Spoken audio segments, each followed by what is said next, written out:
Welcome to the deep dive. We're here to, cut through all the noise and really focus on what matters in the news and research that's come out recently. Exactly. There's so much information out there. We've sifted through a whole stack of sources, economic policy, political shifts, history, uh, even community stuff. And we're going to unpack the key insights for you. Today, we're looking at stories mainly from Southern California, but also beyond. We'll see how policies hit communities, how history still echoes, and what local folks are doing. Yeah, we're aiming for clarity, maybe some surprising facts, and definitely the so what behind it all. Yeah. Connecting the dots. Right. How power works, how data can, well, tell very different stories, and how communities are really taking action. So let's dive in. First up, California's fast food minimum wage. Big topic. Huge. It went up to $20 an hour back on April 1st, 2024. And the reports on what happened next, well, they're kind of all over the map. Okay, so lay it out for us. What are the main conflicting views? Well, you've got two major studies basically staring each other down. Yeah. First, there's the National Bureau of Economic Research, NBER. Their study came out July 2025. And what did NBER find? They reported the wage increase cost California about 18,000 jobs. One of the researchers, Jonathan Meir, he really defended their methods. Oh, so. He said the California increase was just, well, unusually large, a big jump. He argued it made it a unique situation. They were pretty transparent, too, showed their raw data plots, how they adjusted things Okay. to get to that 18,000 median estimate. And he even hinted the actual job losses might be, even higher than that. Wow, 18,000 jobs lost. That sounds pretty significant, but I imagine that wasn't the final word. Not at all. The California governor's office jumped right in. Tara Gallegos, deputy director of communications there, Yeah. she basically disputed the NBER findings, claimed the research paper was linked to the Hoover Institution, a conservative think tank. Ah, okay, so bringing affiliations into it. Right.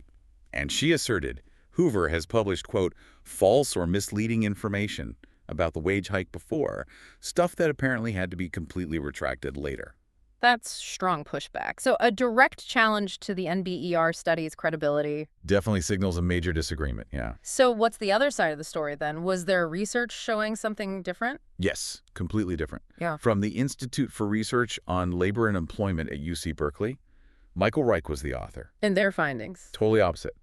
They estimated wage increases around 8 to 9% for the workers covered, no spillovers to others, and crucially, no negative effects on fast food employment. None. No job losses at all. That's what they found. They also noted price increases were pretty small, like 1.5%, maybe 6 cents on a $4 burger was the example.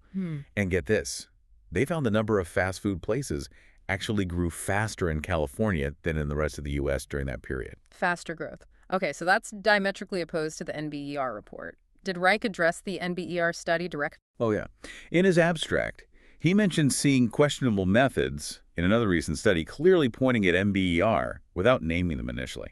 What did he say about the methods? He said, quote, that report cherry-picks its numbers and does not use modern causal identification methods, casting doubt on its claims. So direct methodological critique. So you, the listener, are probably thinking, how do we make sense of this? 18,000 jobs lost versus no job losses and even faster growth. It's the core issue, isn't it? The really striking thing isn't just the numbers, it's how different methods and maybe even affiliations can lead to such totally opposing conclusions about the same policy. Right. It forces you to ask questions about the data you see everywhere. Who did the study? How did they do it? Exactly. The how matters just as much as the what. It shows numbers aren't always simple facts. They're often the result of choices and analysis. Good point.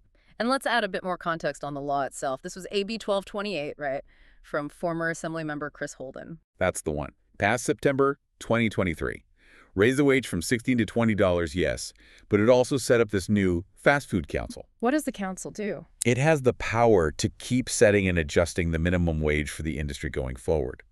Holden apparently played a big part in negotiating the deal to get that bill passed. Okay, so there's this high-level debate with researchers and officials, but what about the workers themselves? Yeah, let's bring it down to the human level.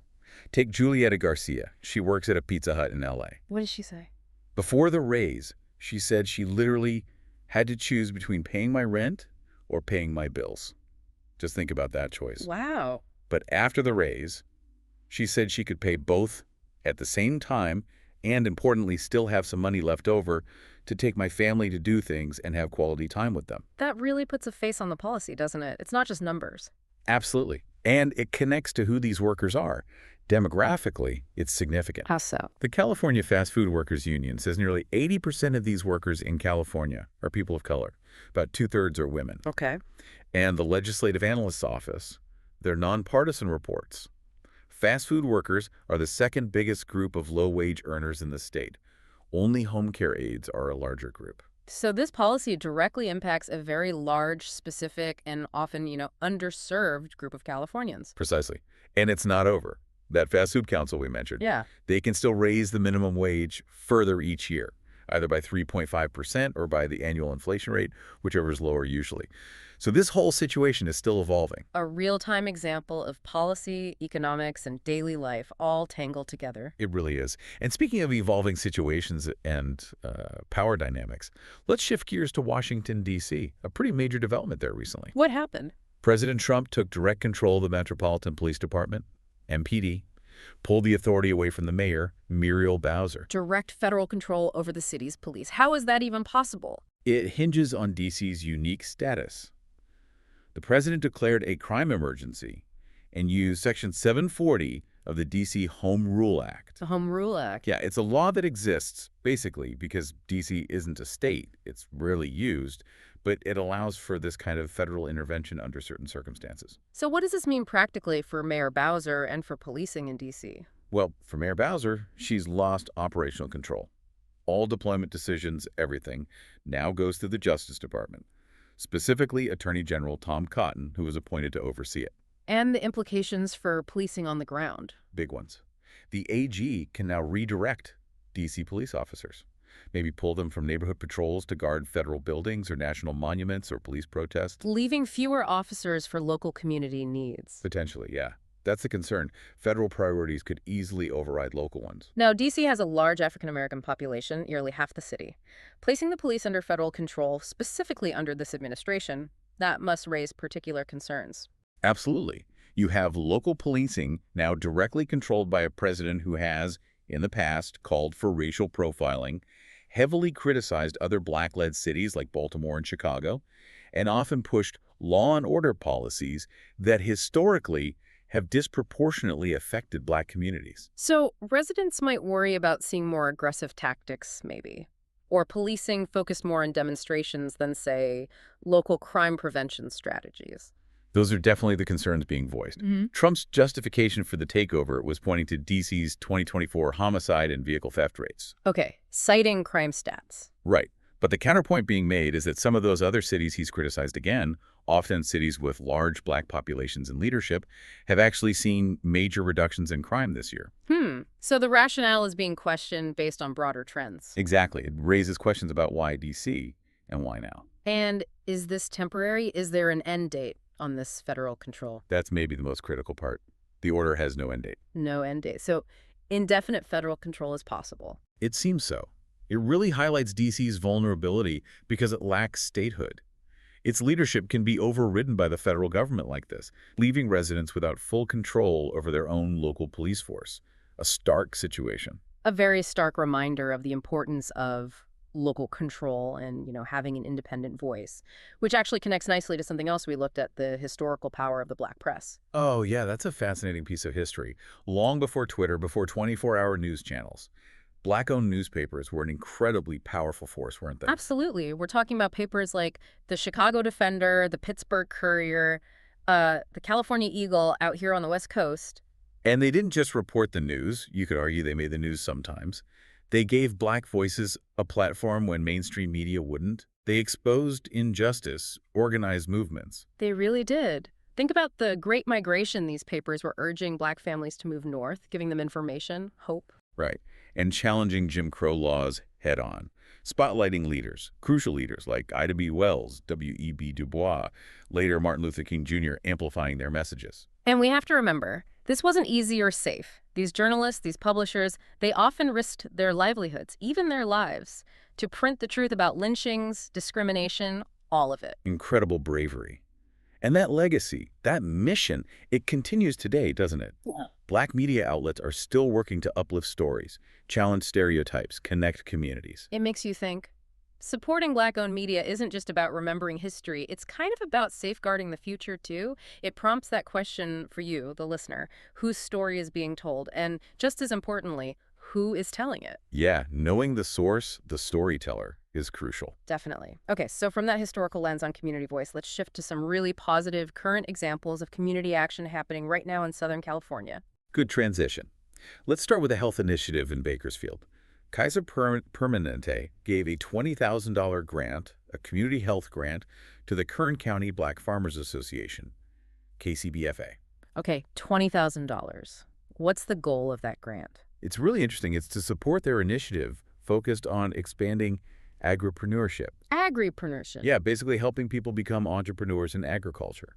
The goal is to increase access to locally grown produce, stuff that's culturally relevant to the community. Ah, so tackling food insecurity directly. Exactly. Yeah. But it's also about creating pathways to financial well-being through starting your own business in farming. It hits multiple targets. That sounds like it addresses those social determinants of health we hear about: income, jobs, food access factors that really affect health outcomes, especially in underserved communities. Precisely. And it lined up perfectly with what Kaiser Permanente found in their own 2022 Community Health Needs Assessment for Kern County. They highlighted those exact factors, so it's a very targeted, holistic approach. Love seeing that kind of synergy. Okay, what else is happening on the community front? Let's move over to Hawthorne, California. There was a back-to-school backpack giveaway event hosted by Chase Bank and Councilwoman Katrina Manning just recently, August 7th, 2025. Backpack giveaways are great, always needed. But was there more to this one? There really was. It went beyond just supplies. They included workshops on basic money skills. Oh, interesting. For who? For teens and their parents. Really practical stuff. Managing money from part-time jobs, maybe scholarships or grants, even allowances. Skills that can make a real difference long-term. That's fantastic. Adding that financial literacy piece is huge. Who was involved in putting it on? It was a neat collaboration. You had Christopher Beer, he's a community manager and VP at Chase, really encouraging his team. You had Katrina Carter-Journay. The author? Yeah, the author, physicist, STEM advocate. She used the pen name K.L. Carter. She was there signing her books, like Mystical Girl, Let's Chase the Moon. And also Laura Lee Strunette, who is USO 18 California 2025. She was engaging with the kids as part of something called the Confidence Project. So multiple angles of support and inspiration there. Any fun stuff, too? Oh, yeah. The Cypher Spot Dance Studio, it's a Christian dance studio. They held a back-to-school event. And the Youth 1v1 Dance Company hosted a dance battle for kids aged 4 to 17. With cash prizes. A dance battle. Love it. Yeah. Plus snacks, pizza, water, juice for all the students. Just a really, encouraging, supportive vibe, trying to give kids a boost of hope and positive energy for the school year. That sounds like a fantastic local effort, really weaving together practical health, inspiration, and just plain fun. It really does. Shows how much can happen when different parts of a community come together. Okay, so let's try to wrap this all up. We've covered a lot of ground today. We really have. From the clashing data on the fast food wage in California, highlighting how tricky it is to measure policy impact. To the pretty dramatic federal takeover of D.C. police, showing the real-world consequences of D.C.'s lack of statehood. Then looking back at the vital historical role of the Black press as a force for justice and community voice. And finally, landing on these inspiring, concrete examples of community action in Southern California, tackling health, finances, and education. It really underscores the value, I think, of looking beyond just the headlines, digging into the methods, hearing the different perspectives, especially when they conflict so sharply, like in the wage debate. Yeah, you can't just take the first number you see. You have to ask, how did they get it? Who's telling the story? Exactly. So as we all navigate this just flood of information every day, maybe the takeaway is to consider those deeper layers. The methodologies behind the studies, the human stories behind the policies, the often unseen efforts happening in communities right around you. Right. And maybe ask yourself, how does understanding those layers, the context, the different angles, empower you? How might it help you engage more effectively? Maybe even find ways to make a positive impact yourself. A great thought to leave our listeners with. Thanks for joining us for this deep dive.